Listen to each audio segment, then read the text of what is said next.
December 2020, we ended up losing Luna in an accident out the front of our house. She was hit by a car. Yeah. Sort of life's never been the same since then. How would you describe Luna to someone who never got to meet her?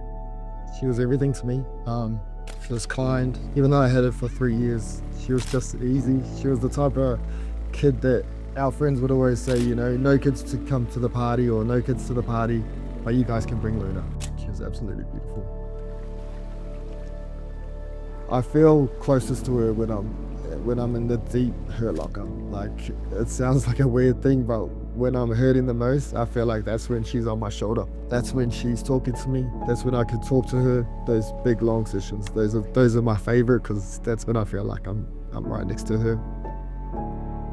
What sort of conversations do you have with Luna? Just how much I miss her. I hold a lot of guilt because I was the one at home when she was hurt. So it's just that sorry. That I wish she was here. I mean, how much life would be a lot easier if I didn't lose it. I love you. No. I buy tickets in advance. If an Ironman goes on sale, I'll buy it 6 months out, 9 months out, because then that gives me hope, that gives me purpose, that gives me something to train for. Yeah, it gives me something to train for.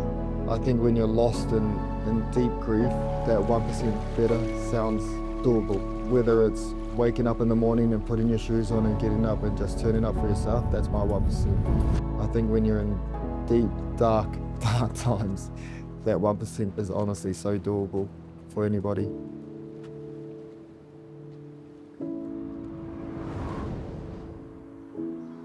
What's been your most memorable event today?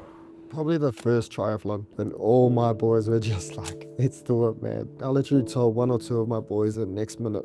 I was getting phone calls and messages saying I'm jumping on. I mean, half of my boys couldn't even swim, you know, and they were like, let's go. Those things, they matter, you know, just showing up for someone, whether it's a text or a phone call, and we see those messages, we see those phone calls. We might not always reply, but we see them, and they do mean a lot to us.